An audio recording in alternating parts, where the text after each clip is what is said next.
Hey Central Virginia homeowners, are you curious what's actually happening in our local real estate market? We'll cover that today on your January 2023 Housing Market Update. What is going on, party people? Thank you for joining me again. In this video today, I'm gonna let you in on some conversations that I've been having with homeowners, with prospective sellers, and just folks that I've been talking to about the real estate market in the last couple of months. And we're gonna uncover the truth. We're gonna bust some of the myths. Before we get into it though, if you would like, subscribe, smash that bell for me. I certainly appreciate it. Give me a heart, give me a thumbs up wherever you're seeing this. Throw me a comment below if you have a question, concern, if you disagree, or if you have a good knock-knock joke you'd like to tell. Let's just jump right into it though. All right, so we're gonna start off today's video with just some images. I did a simple Google search the other morning when I was putting together this content of what's happening in the real estate market, and here are some headlines that popped up. Inman News, which is a real estate industry publication, a real estate reckoning is at hand. Oh my goodness, I'm terrified. I don't know about you. Market Insider, Wells Fargo is stepping back from mortgages after the Fed's rate hikes helped to crater the United States housing market. Oh my goodness, super sensational. Then last but not least, Fortune magazine, a 20% home decline. 7 models are leaning towards crash. Oh my goodness, I'm terrified. So the reality is these headlines are either anecdotal or they're true, but they're not necessarily true in our local real estate market, which is operating much different than the majority of markets in the United States right now. And the reason I start here is based on the conversations that I've been having with homeowners, with sellers, with buyers, with just folks that I'm talking to about the housing market, is there is a huge disconnect right now from what I've seen between people's perception of reality and actual reality of what's happening in the housing market right now. So it's kind of the tale of two stories. And secret little insight, some real estate agents are confused as well or terrified as well as far as what's actually happening. All right, so like I promised you earlier in this video, I'm gonna invite you into some of the conversations I've had, and alongside that, we're gonna include the data of what's actually happening. Now, a little bit of a qualification here. The data that I'm gonna share with you is the actual data from our local Central Virginia multiple listing service, okay? So this is not national stats. These are not stats including new construction homes, which is not necessarily relevant to most of the listeners of this video. These are not stats from another market. A lot of the news stories I'm seeing is like they'll pluck a story out of Bakersfield, California, or Boise, Idaho, or Miami, Florida. And I would imagine most of our viewership is right here in Central Virginia. And last but not least, these are not opinions. This is not my gut feelings. This is not what a fairy whispered in my ear or what the wind told me is actually happening in the real estate market. This is the actual hard data. I'm losing my backside. So that's the first kind of conversation, talking point that I've been getting from homeowners, from sellers is, hey, market's cooling off. I know I'm losing equity on my home, or I know I should have sold 6 months ago, 12 months ago, insert time frame here. So let's look at the actual data. So if you look at the graphic over my shoulder, you will see these are the median sales prices over the last 2 years, okay? The median price in December of 2022, which is the data we have, we're recording this middle of January 23, so we've got the data from last month. The median home price was $330,000, and the year-over-year appreciation was 6.5%. So we are up 6.5% from where we were December of 2021. So despite what you've heard, despite what you've thought, despite what you felt, the real estate market appreciated 6.5% in Metro Richmond for resale homes. Now, if you look at the graphic, it may appear that we are trending downwards, and I can understand that can be a little bit troubling.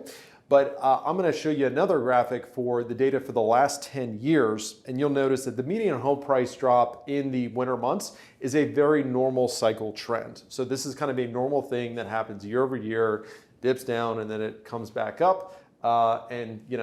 If the past is an indicator of what's going to happen again in the future, it's going to pop right back up. Now, I'm going to give you a couple factoids that you can share at your next, gathering, cocktail party, if you want to sound super smarty pants and be able to quote some stuff from the housing market. So one thing is the median home price number can be somewhat deceiving. The reason being is we tend to see where lower price point homes, kind of that first time home buyer price point, those properties tend to sell year round, whereas your upper 2/3 of the market, the higher price point homes, those tend to be more of seasonal sales that occur more so in the fall, in the summer, a little bit in the the spring, the summer, maybe a little bit in the fall, but you tend to see less of those homes sell in the winter proportionate to your first time home buyer price point. So that median home price number kind of gets skewed downward naturally in the winter months, not necessarily because values yo-yo that much, just because we have the data of lower sales that are kind of getting computed into that figure, if that makes sense. So if we look at it, just this past year in 2022, we saw a 10% drop in the median home price point from June of 2022 to December of 22. I would make the argument that we didn't see a 10% drop in home values between June and the winter. And you can see this on the graphic where it swings that much. I would make the argument we don't see an actual swing in value that much. It's just the numbers get skewed by the lower price point sales.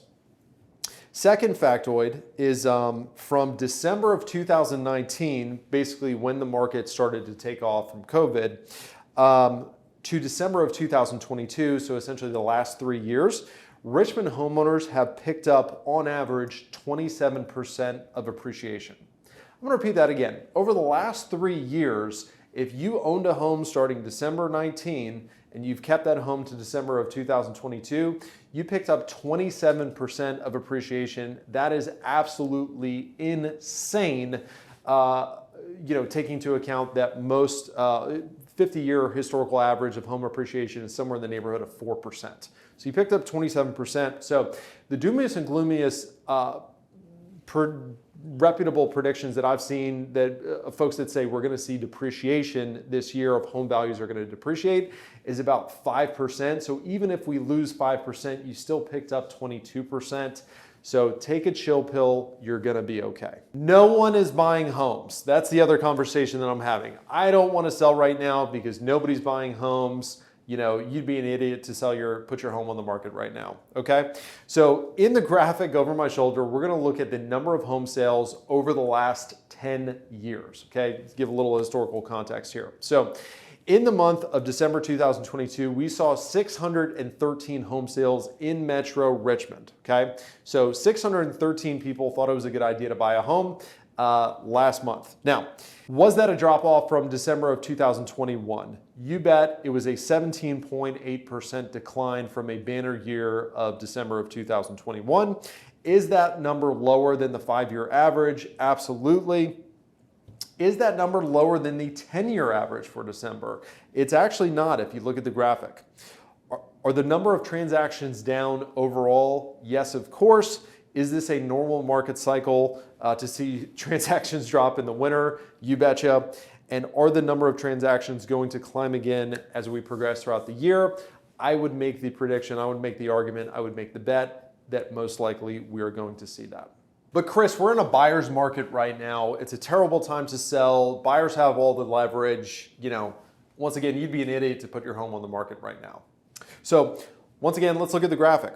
So the graphic, we're going to show you month supply of inventory over the last 10 years. Now, if you've watched my videos, you're probably bored of hearing this, but I'm going to explain it to you again for our first-time viewers. All right, so month supply of inventory. Month supply of inventory is a metric that we track in real estate that basically is a good barometer of how hot of a market are we in? Are we in a seller's market? Are we in a buyer's market? So month supply of inventory essentially says at the rate at which homes are selling, if nothing new were to hit the market, how long would it take to sell out the current inventory?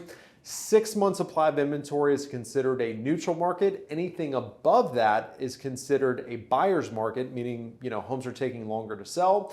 Anything below that is considered a seller's market, okay? So if you look at the graphic over my shoulder, you will see that the top line on the chart is 6 months supply of inventory, which essentially would indicate a neutral market if we were going to get to that point. Metro, this is another factoid you can share at your cocktail party. Metro Richmond has not been in a buyer's market since November of 2011. I'm going to repeat that one. Metro Richmond has not been in a buyer's market since November of 2011, based on the actual definition of what is a buyer's market, what is a seller's market. not based on what your Uncle Larry tends to think is a buyer's market or a seller's market.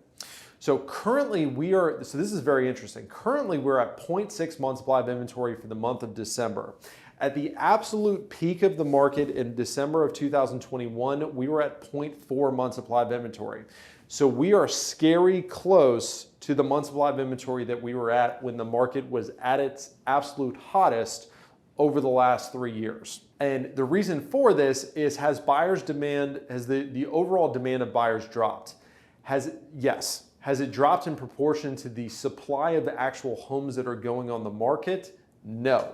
So what we're seeing right now is buyer demand has come down a little bit, but there's still a good demand out there. But the number of homes that are on the market, the number of sellers that are willing to put their home on the market at this point of the year is very, very low, which is why we're still seeing, at the time of this recording and even in the month of December, homes fly off the shelf. We're still seeing some homes get bid up over asking price, believe it or not. All right, so what does this all mean to you? I'm gonna give you 3 tips as always for my sellers and for my buyers. For my sellers, turn off the news, take a chill pill. So I don't want any of my clients to be misinformed or not informed, but if you are watching the news media, you are watching sensational headlines, sensational stories, sensational information. You're watching an organization whose literal job is to keep you glued to the set so that they can then sell advertisers your eyeballs. So are you getting actual factual information? Sometimes yes, sometimes no. Is it skewed in a way to kind of keep you sucked in and grab your attention? Absolutely so. I find that a lot of my clients, folks that we're talking to, they're getting information that's maybe relevant in other markets, or they're just getting kind of this fear-mongering information that is keeping them glued to the tube, but is not congruent with the actual reality of what we're seeing in our marketplace, and it's freaking them out and giving them a lot more stress than they necessarily need. So turn off the news, take a chill pill. Secondly, start earlier than you think you need to. So one of the conversations that we have every single year this time is we have folks that say, hey, I want to wait till the spring, I want to wait till the summer to sell, and therefore I don't even want to have a conversation until we're ready to do so. The problem with these folks is then we come in, they want to list in April, we come in March, finally have that conversation, we kind of share with them, hey, if you want to sell for the premium price, we'd recommend doing X, Y, and Z, painting, replace carpet, doing whatever. And then they're in panic stress mode because they left themselves 3 weeks to get everything done, and it just creates a whole lot of stress. So it's going to take you more than likely longer than you think it will to get your home ready, to declutter, pack up, do all those things. It's never too early to start. It's never too early to have the conversation as far as, hey, what do I need to do? What can I do to put myself in the best position to sell for the highest amount of money, to sell in the shortest time frame possible, and to have the least stressful sales event possible. And then last but not least, decide on a strategy before you decide on tactics. So one conversation that I always have with our seller clients before we start talking about tactics of we're going to paint, we're going to replace carpet, we're going to do this, we're going to do that, we've got to decide on an overall strategy of how do we want to present your home to the marketplace. Do we want to sell it as a completely fixed up, turnkey, ready to go property? Because if so, we're going to have to do X, Y, and Z. Or would we prefer to maybe take a little bit less money and just present it more of an as-is opportunity? And yes, there's some updating that needs to be made, but we're just going to price it accordingly and let somebody come in and do that. There's really no right answer. It's really just depending on what people want. Hey, if you want max value, we're going to have to put in max effort and create, a premium product. If we want the easy route, then we can do that. You're going to sell for a little bit less money, but you don't necessarily have to do everything. But really decide on that overarching strategy before you get into, I see way too many people that get in and they just start, painting because they think that's what they're supposed to do. And every time you sell a property, you got to paint. And, that's just what my grandmother did. So that's what I'm going to do, is just paint the house. Well, hey, if we're not going to do all the other things that accompany that, then it may not make sense to paint the house. You might be better off just keeping that money in your pocket. For my buyers, just like my sellers, start earlier than you think you need to, okay? It's never too early to have that conversation. There's probably going to be a little bit of disagreement between you and your spouse. If you have one, there's probably going to be a little bit of deciding, what are our wants, what are our needs. in our next home. And sometimes there's a little work to be done on your financial picture to be able to put you in a better position to maybe get into that next level mortgage product, or hey, maybe we could save a little bit more money and get a better interest rate. Never too early to have those conversations, because if you wait till 2 weeks before you want to put a home under contract to have that initial conversation, there's only so much, we as real estate agents, we as mortgage professionals can do for you. Get your taxes done. So this is this time of year where a lot of mortgage lenders, if you're going to buy a home early in the year, they're going to want to see your 2022 tax returns. If you have not gotten those filed yet, go ahead, and you're planning on buying a home, go ahead and get those taxes filed so that's out of the way, and it's one less thing that you got to think about when you're going out shopping for a home, and you don't want to have that stress hanging over you. And last but not least, now this is a personal prediction, based on all the information that I just gave you in this video, I don't think we're going to see a huge decline in prices. Once again, the doomiest, gloomiest prediction that I've seen from a reputable source, keyword there being reputable, is that we may see a 5% price reduction or drop in prices. But there is an agreement amongst experts. Some experts think we're going to see 5% appreciation. Some experts think we're going to see 5% depreciation. And then there's people all in the middle that think we're going to more or less flatline. But if you're waiting for the huge correction of the market to see 20, 30% price reductions, I think you're going to be sorely disappointed when that doesn't happen. All right, guys, well, thank you all for tuning in. Once again, if you have a comment, if you have a concern, if you have a good joke you'd like to share, throw it in the comments, shoot me a DM. Thanks, guys, for tuning in. Look forward to seeing you next month.